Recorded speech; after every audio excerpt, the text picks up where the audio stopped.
আগামীকাল ডাকসু নির্বাচন হতে যাচ্ছে। এই নির্বাচনে ঢাকা ইউনিভার্সিটির স্টুডেন্টরা ভোট দেবেন এবং আমি এই প্রশ্ন এই ইউনিভার্সিটির রাজনীতি এবং সমাজ সচেতন স্টুডেন্টদের সামনে করতে চাই, ফ্যাসিস্ট ছাত্র শিবিরকে তারা ভোট দিয়ে অনেকগুলো পদে বিজয়ী করবেন কিনা। ফ্যাসিস্ট শব্দটা আমি জেনে শুনে বুঝে উচ্চারণ করেছি, সে ব্যাখ্যায় আসবো আমি। গতকালই একটা ভিডিওতে আমি আসলে বলার চেষ্টা করেছি কেন ছাত্র শিবিরকে ভোটে পরাস্ত করতে হবে, এই জায়গাটা খুব জরুরি। জামায়াতে ইসলামী এবং ছাত্র শিবিরের রাজনীতি করার অধিকার, পূর্ণ অধিকার নিয়ে সেই রাজনীতি করার অধিকার বাংলাদেশে আছে। দীর্ঘদিন তাদেরকে সেই অধিকার বঞ্চিত করার চেষ্টা করা হয়েছে। সেই লড়াইয়ে আমি বছরের পর বছর কথা বলেছি শেখ হাসিনার সময়, আমি এখনও বলবো, ভবিষ্যতেও বলবো। কিন্তু আমি জামায়াতে ইসলামী বা ছাত্র শিবিরের, এই ক্ষেত্রে ছাত্র শিবিরকে পরাস্ত করার কথা বলেছি রাজনৈতিকভাবে, যেটা গণতান্ত্রিক চৌহদ্দির মধ্যে, গণতান্ত্রিক বিধি ব্যবস্থার মধ্যে খুবই অ্যাকসেপ্টেড কথা। কিন্তু অবিশ্বাস্যভাবে মারাত্মক সব কুৎসা রটানো হলো আমার গত ভিডিওর নিচে, যে কেউ গিয়ে দেখতে পারে। এটা নতুন না, যখনই আমি জামায়াতে ইসলামী নিয়ে কোনো কথা বলি, আমার নিজস্ব একটা অবস্থান আছে এই দলটা নিয়ে, রাজনৈতিক মতাদর্শিক অবস্থান, বহুবার বলেছি। আমি আবারও আজকে একটু বিস্তারিত বলতে চাই। সেটার নিচে অকথ্য গালিগালাজ, কুৎসিত কথাবার্তা। মজার ব্যাপার, এই কাজগুলো করছে দুটো দল, দুটো আসলে একই দলেরই দুটো শাখা। একটা হলো জামায়াতে ইসলামী বাংলাদেশ, এর সাথে ইসলাম শব্দ আছে, আবার ইসলামী ছাত্র শিবির, ইসলাম নাম নিয়ে এই গালিগালাজ করাই তাদের প্রধান কাজ হয়ে দাঁড়ায়। খুব খুশি হতাম যদি দেখতাম আমার এই মন্তব্যেও শত শত বা হাজারের বেশি মন্তব্য হচ্ছে, কিছু মন্তব্য অন্তত একটু যুক্তি দেওয়ার চেষ্টা, একটু ডিবেটের চেষ্টা, যেটা আমি বলেছি সেটা নিয়ে। না, তারা সেটা করবেন না। এবং একটা খুব বাজে প্রবণতা আছে, এই কথাটা একটু বলা দরকার, আগেও বলেছি আবারও বলছি। জামায়াতে ইসলামের বিরুদ্ধে কথা বলা মানেই কেউ ইসলাম বিদ্বেষী, মানে এই ট্যাগ করে দিলে কারো মুখ বন্ধ করে দেওয়া যায়, কারণ ইসলাম বিদ্বেষী বললে সেই মানুষটাকে, আবারও বলছি, বাংলাদেশে হত্যাযোগ্য করে তোলা যায়। একসময় যেমন জামায়াতকে জামায়াত বা শিবির ট্যাগ দিয়ে মেরে ফেলা যেত, আবরার ফাহাদকে যেমন মেরে ফেলা হয়েছিল, বিশ্বজিৎকে যেমন কুপিয়ে হত্যা করা হয়েছিল, আমরা এসব ট্যাগিংয়ের বিরুদ্ধে কথা বলেছি। মজার ব্যাপার, পুরস্কার পাচ্ছি এইভাবে। আজকে জামাত শিবির আমাকে ইসলাম বিদ্বেষী ট্যাগ দিচ্ছেন যাতে আমাকে হত্যাযোগ্য করে তোলা যায়। মজার ব্যাপার, আবারও বলছি, প্রচুর মজা, জাহেদকে পাওয়া যায়, তাকে কুপিয়ে মেরে ফেলা বা কোনোভাবে আক্রান্ত করার, চক্রান্ত করা যায়, কারণ সে দুর্বল, তার অনেক বড় কোনো শক্তি নাই যে পাল্টা কিছু করবে। না হলে আমি যদি বলি হেফাজতে ইসলামের আমিরকে ইসলাম বিদ্বেষী ট্যাগ দেয়া হয় না কেন, তার বিরুদ্ধে কথা বলেন না কেন? আমি একটু এই কয়েকদিন আগেই খুবই বিখ্যাত একটা উক্তি ছিল, 5 অগস্ট ফটিকছড়িতে হেফাজতে ইসলাম বাংলাদেশের আমির আল্লামা শাহ মুহিবুল্লাহ বাবুনগরী বলেছেন, জামায়াতে ইসলাম একটি ভণ্ড ইসলামিক দল, সহিহ ইসলামী দল নয়। তারা মদিনার ইসলাম নয়, বরং মওদুদির ইসলাম কায়েম করতে চায়। মওদুদির মতাদর্শ অনুসরণ করলে ঈমান থাকবেন। আমি আবারও পড়ি, জামায়াতে ইসলাম একটি ভণ্ড ইসলামী দল, সহিহ ইসলামী দল নয়। তারা মদিনার ইসলাম নয়, বরং মওদুদির ইসলাম কায়েম করতে চায়। মওদুদির মতাদর্শ অনুসরণ করলে ঈমান থাকবে না।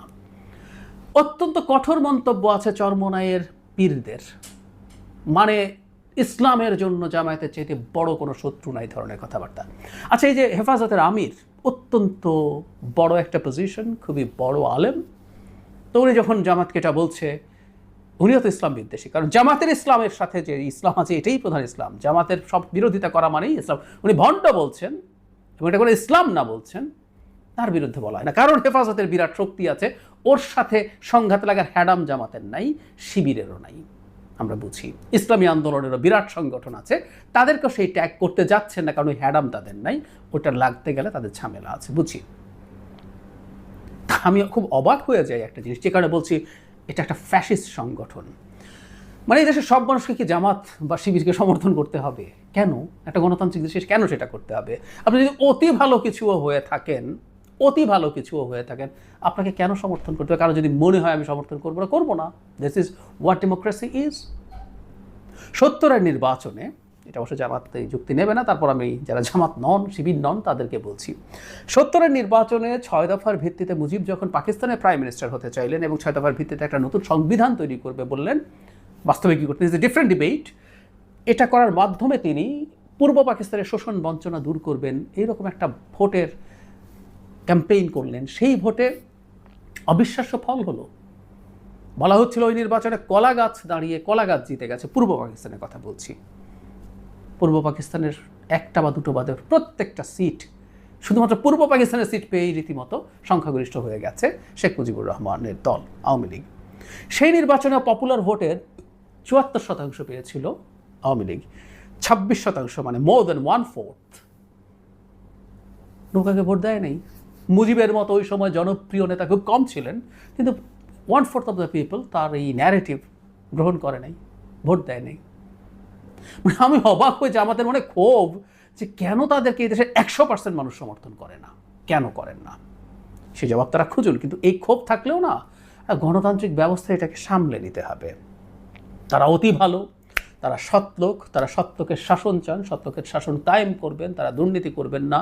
তারা ২০০১ থেকে ৬ দুজন মন্ত্রী ছিল, তারা ক্যাম্পেইন করার চেষ্টা করেন যে এনারা দুর্নীতি করেন নাই, যা যা আছে সব সব করেন। এরপরও যদি মানুষ মনে করে আমি আপনাদেরকে ভোট দেব না, আমি চাঁদাবাজ বা টেম্পো স্ট্যান্ড দখলকারীকে ভোট দেব, এটা মেনে নিতে হবে।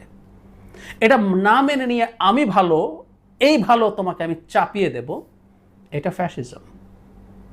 একটু সংজ্ঞা টঙ্গা জামাতে বা শিবিরের পড়ে নিতে হবে ফ্যাসিজম কাকে বলে। সুতরাং তারা যে আচরণগুলো করেন সেগুলো যখন একটা গণতান্ত্রিক ব্যবস্থায় করেন, সেই ব্যাপারে যাতে একটু রেস্ট্রিক্ট করতে পারেন নিজকে পারেন। মুসলিনের সময় বা হিটলারের সময় কি হয়েছিল, হিটলারের নাজি পার্টি কি করেছিল, কেন তারা শ্রেষ্ঠ, কেন তাদের মতবাদ শ্রেষ্ঠ, সেটা এবার চাপিয়ে দিতে হবে। চাপিয়ে দেওয়া মানেই হচ্ছে ফ্যাসিজম। ইভেন একটা তথাকথিত, যদি আমরা তর্কের খাতিরেও ধরে নিই, করে একটা ভালো মতাদর্শ, আবারও বলছি, তারা বলবেন হ্যাঁ আমাদেরটা তো শ্রেষ্ঠ মতাদর্শ ইসলাম। আমি তো দেখছি হেফাজতে ইসলামের মতো বিরাট সংগঠন, জাহিদের ধর্মর জ্ঞান নাই যথেষ্ট, তাই জাহিদ বোঝে না বলতে পারেন। তো মহিবুল্লাহ বাবুনগরী, ওনাকে একটু খারিজ করেন দেখি। উনিও তো বলছেন আপনার ইসলাম না, আপনি ভণ্ড, একদম স্পষ্টভাবে এটা মদিনার ইসলাম না, এটা মওদুদির ইসলাম, এটা করলে ঈমান থাকবে না বলছেন। মানে উনি আপনাদেরকে বেঈমান বলছেন, যারা জামাত এবং শিবির করেন, তাদের মতাদর্শে বিশ্বাস করেন, আপনারা বেঈমান বলছেন আপনাদেরকে। কিছু একটু করুন, বলছি করবেন না।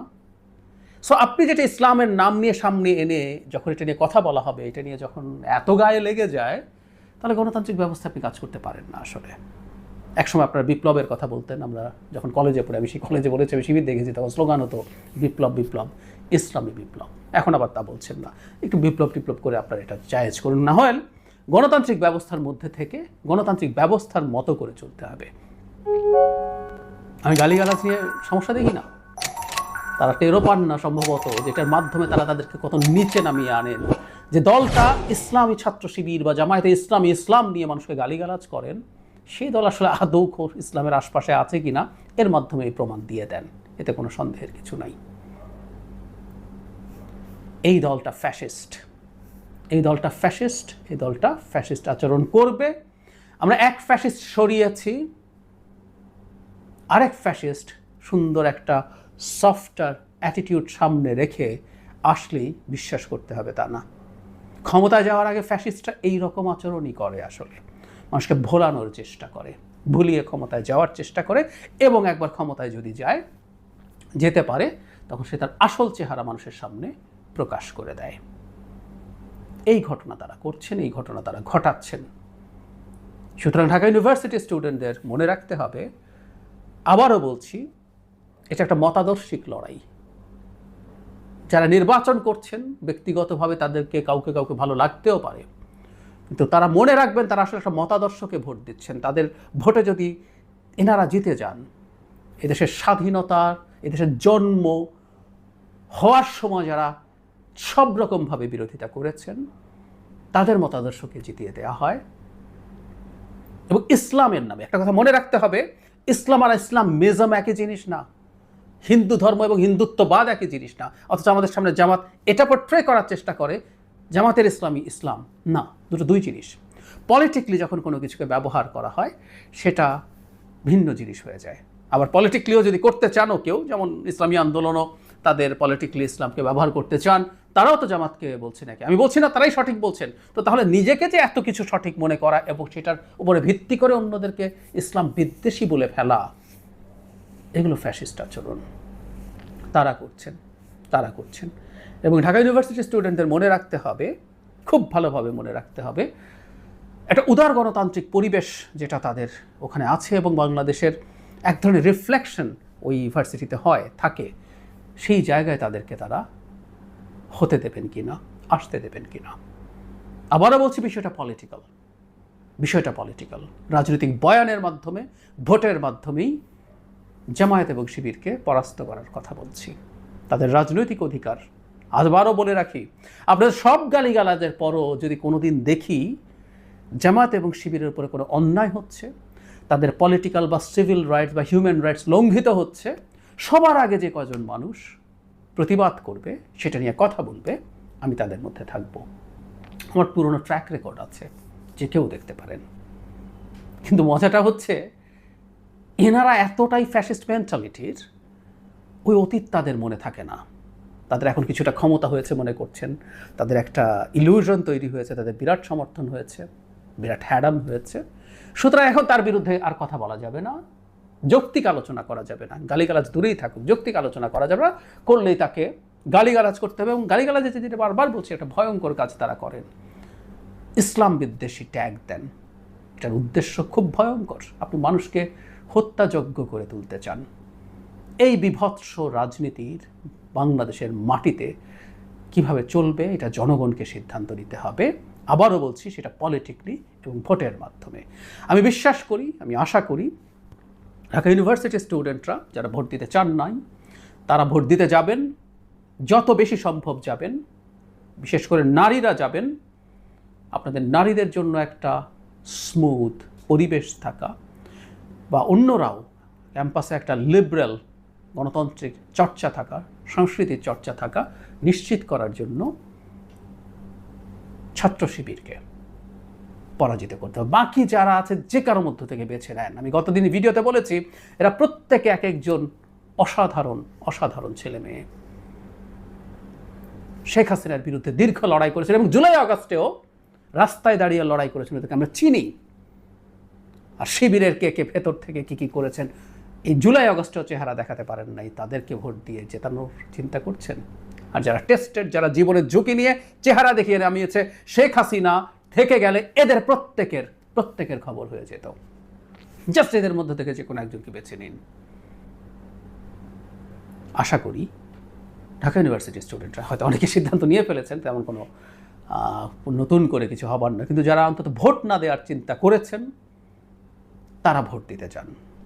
এবং ভোট দেওয়ার ক্ষেত্রে আমার কথা হলো, গ্রহণ করতেই হবে তা বলছি না, বিবেচনায় রাখুন, চিন্তা করুন, বা যারা সিদ্ধান্ত নিয়েছেন তাদেরকেও যদি শুনে থাকেন, তারা চিন্তা করুন, বিবেচনা করুন, তারপর সিদ্ধান্ত নিন।